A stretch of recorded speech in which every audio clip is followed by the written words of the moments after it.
There's a very famous movie that most of us have seen. It's an old movie. It's called 101 Dalmatians. It's an animated movie. And one of the cool parts of the movie is that they show how some of the owners look exactly like their dogs. Have you ever noticed that? There's a real tall lady with a tall long-haired dog, and there's kind of a squatty lady with a little squatty dog. I have kind of a squatty dog, but I love my dog. It's 101 Dalmatians, and they're a happy crew until somebody comes into their lives, and her name is Cruella de Vil. And then the whole movie changes. We're going to look at Matthew 18 today, and it's not going to be 101 Dalmatians. What you're going to find in Matthew 18 is 101 dangers. Here we go. To open your Bibles to Matthew 18. It says in verse 12, "What do you think? If any man has 100 sheep and one of them has gone astray?" Oh no. There's 100 sheep, one of them's gone astray. Now when I looked at this verse, I thought, oh well, they're just in a nice little pleasant plush valley. It's green grass all around and one of the little sheep is loose. No. When you go on in the verse, it says one of them gone astray. Does the shepherd not leave the 99 on the mountains and search for them? They're not in a plush little valley. These little sheep are on a mountain. And when you're on a mountain, there's all kinds of things that can happen to you. There could be a storm that comes up. There could be a cliff right outside that little flock of sheep. There could be a thunderstorm. There could be predators. There could be an avalanche or even a mudslide. It's a dangerous place we find this little sheep in Matthew 18. But that's just one. Here's the problem.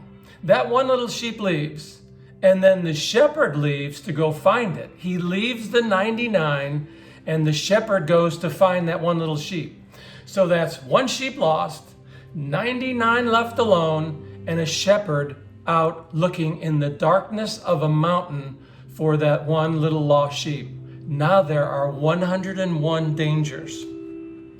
So here's what happens, just to tell you the rest of the story.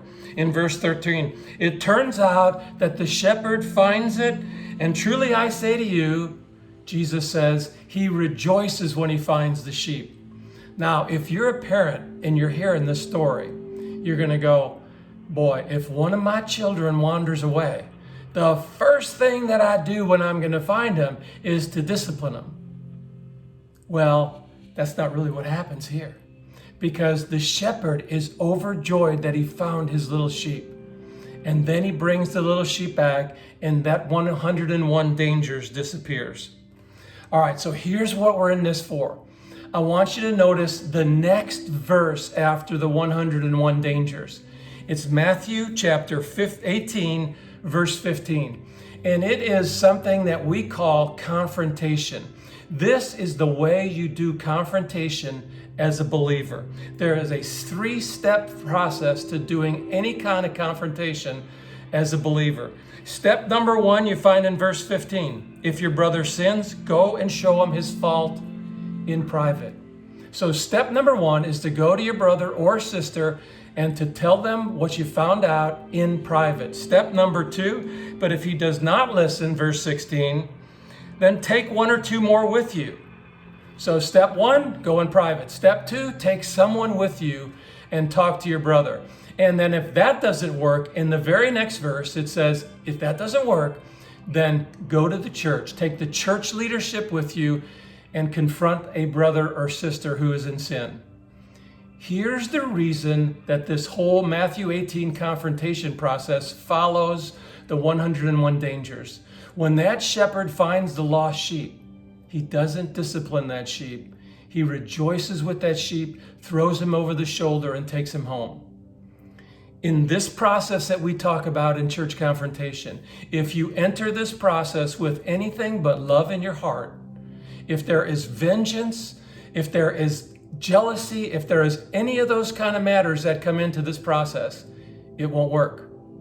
And in fact, step 1 is the best way for this process to work. If you go to step 2 or 3, taking someone with you or bringing the church and involving the church leadership, The chances of a confrontation being successful go down by about 99%. The process is going to normally work in step one, and it only works in step one if there's love involved. If there's not, it won't work. You must have love. So here's what we learn. Here's our application. If you have a brother that you need to talk to, don't share it in a prayer request in your small group. Go to the brother or sister by yourself and talk to them. Here's the second application. There is a downward progression if you follow foolishness. That little sheep was following foolishness, and he put 101 in danger. Enjoy Matthew 18. Have a great day.